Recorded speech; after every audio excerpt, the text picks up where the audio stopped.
Every time you put on the TV, you hear, gotta follow the science this, the science that. Well, today, I am going to give you guys some science. And this is going to be Howie Vision style. I've been calculating the calculations of the cornbread, and I've come to this conclusion. When you take NFC East rival games, one team called the Cowboys, the other team called the No Names. When you take the fact that it is going to be an outside game in cold weather, and this is exactly when Amari Pooper likes to quit. When you take into account that the head coach of the Cowboys guaranteed victory, when you take into account that Mark Holmes' video output has increased from 9 videos a day to 18 videos a day, most of them about Eagles and Giant fans, when you take all these things into account, and we'll even throw in a Howie Roseman trying to trade all his draft picks, and I don't know, Zeke Elliott is still fat. When you take all these things into account, you come up with one conclusion. It's not debatable at all. It is Cowboys choke season.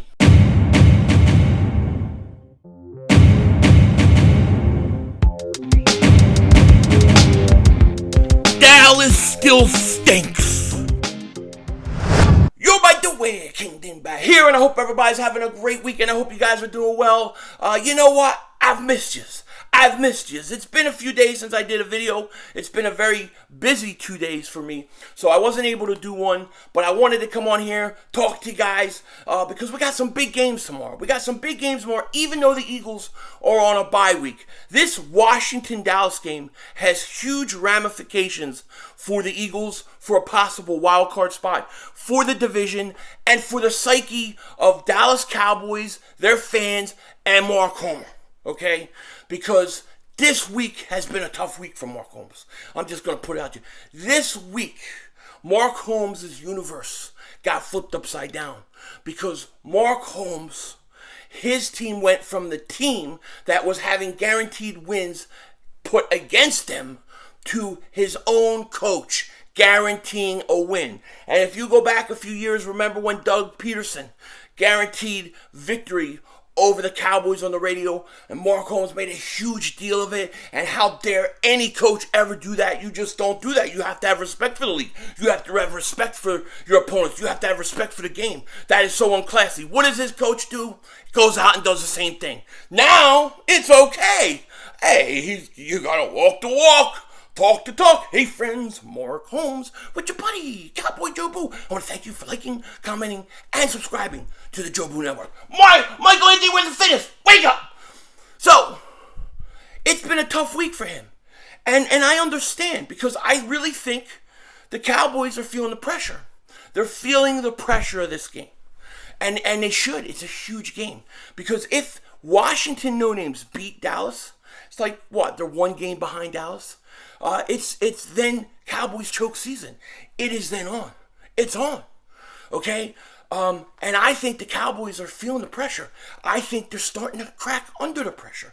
That's why you get a coach that comes out and basically guarantees a win against maybe your most hated opponent. At least on paper, a team that should be. Okay? And then they had to go change their name.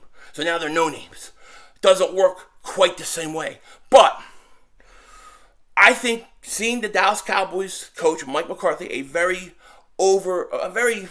underachieving coach, let's put it that way, come out and guarantee victory, he's in trouble. He's nervous. Then you have guys trying to back him up like Amari Pooper.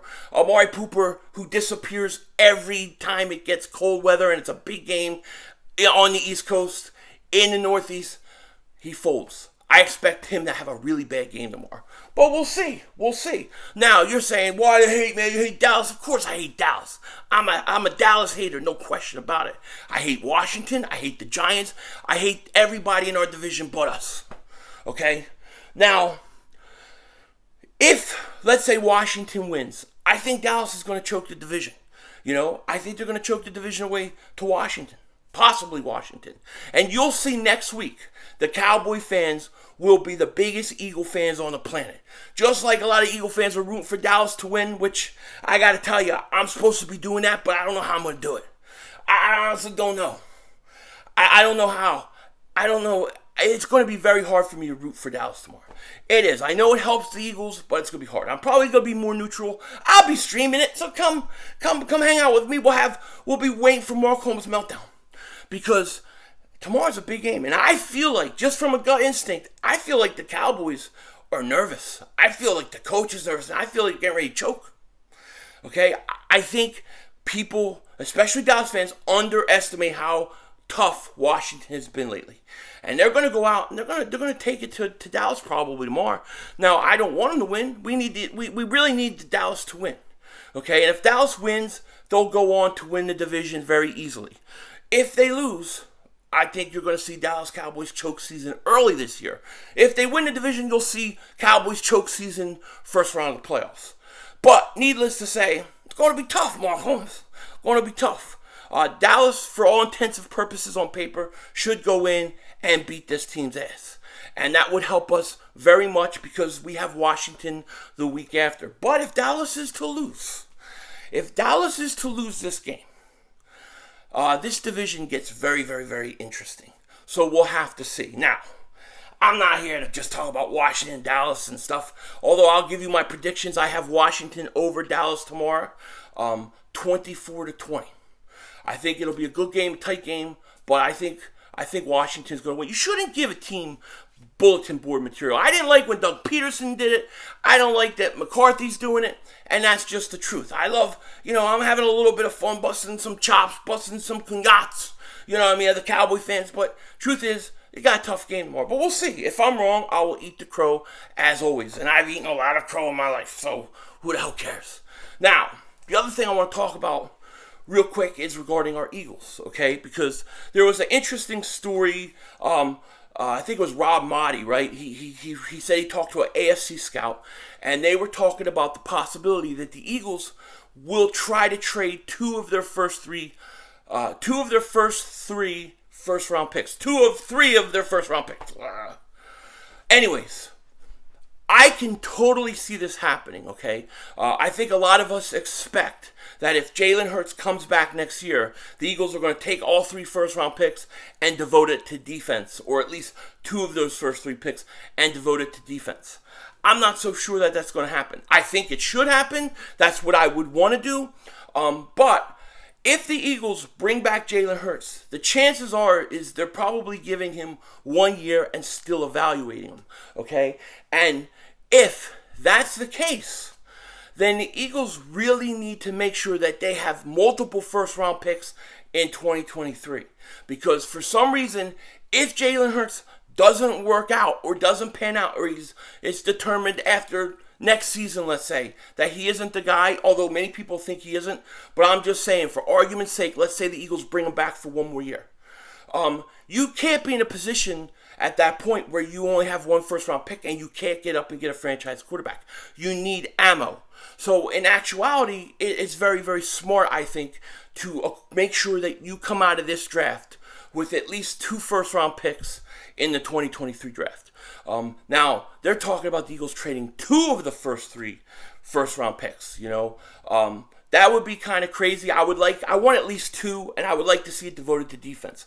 But you have to make sure that you're covered in case Jalen Hurts doesn't work out. I mean, the way I see it is this.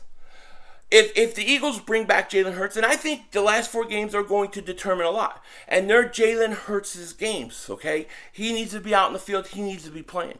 But if the Eagles determine, hey, we're not drafting a quarterback this year, hey, we're not going to go out and get Russell Wilson or Deshaun Watson, we're coming back with Jalen Hurts and Gardner Minshew, I think you have to have an open competition. Okay, I think you have to have an open competition. Make sure these guys are competing for the starting job, because competing and competition, in my mind, will bring out the best in both guys. When we talked about Carson Wentz last year, and before we knew we were going to trade him, I wanted an open competition between Wentz and Hurts. Well, no different this year. If Hurts stays, I want to open competition in the summer. And let the best man win. And hopefully Hurts will develop. He'll develop a passing game, because then you have a really dynamic quarterback. But there are reports saying the Eagles could trade 2 of those three first round picks. Okay? Because you have to have ammo in case you need to get a quarterback the next year. The whole point that they really acquired those 3 first round picks was to get a quarterback. Okay, in case they need to get a quarterback. Well, now if they're going to decide we need to evaluate one more year of Jalen Hurts, you've got to take at least one of those first round picks and move them. Now, how do you do that? There's always somebody that wants to trade up. Okay, so if let's say the Eagles, for example, let's say the Eagles, they have 3 first round picks, and let's say the Colts pick is the pick they want to trade, and let's say it's sitting at 15. Okay, for an example. One way you do it is a team who doesn't have a first-round pick that's trying to get back in, or a team willing to give up a first-round pick next year, along with, let's say, maybe a second this year, is willing to part ways with that pick. You trade the Colts pick, you get that extra first-round pick next year. Now, they're saying the Eagles, they could see the Eagles doing it twice. That would be crazy. But I do think that if the Eagles keep Jalen Hurts for another year and keep Gardner Minshew for another year, I think the chances that the Eagles are going to pick 3 first-round picks is probably zip. It's not going to happen. They're going to trade one, and they should. And look, I couldn't even blame them if they traded 2 first-round picks in order to have multiple or 3 first-round picks in 2023. Because if you don't have a quarterback in this league, you're going to have a problem. And if you're winning 7 games or 8 games, you're not going to get high enough really to get one of the top quarterbacks in the draft. Now, sometimes it could work out, but that's usually not the norm. So, I expect the Eagles, and we'll see how things pan out the next 4 games, but I think the Eagles are probably looking to move these picks, or at least one of these first-round picks in the draft. It's going to be very interesting. Now, if they go out and they draft a quarterback in the first round, then, of course, you would keep those 3 first-round picks, most likely. If you're going to go get Russell Wilson or somebody like that, you're going to have to trade multiple picks anyways. So the chance of the Eagles picking 3 times, probably slim to none. The question is are they going to get assets for 2023, or are they going to go defense? It's going to be interesting. But it is a bye week. We'll be streaming tomorrow. Make sure you come hang out with me. Should be fun. And we'll see what happens. With that said, take care. Talk to you later. Of course, don't be a dingbat.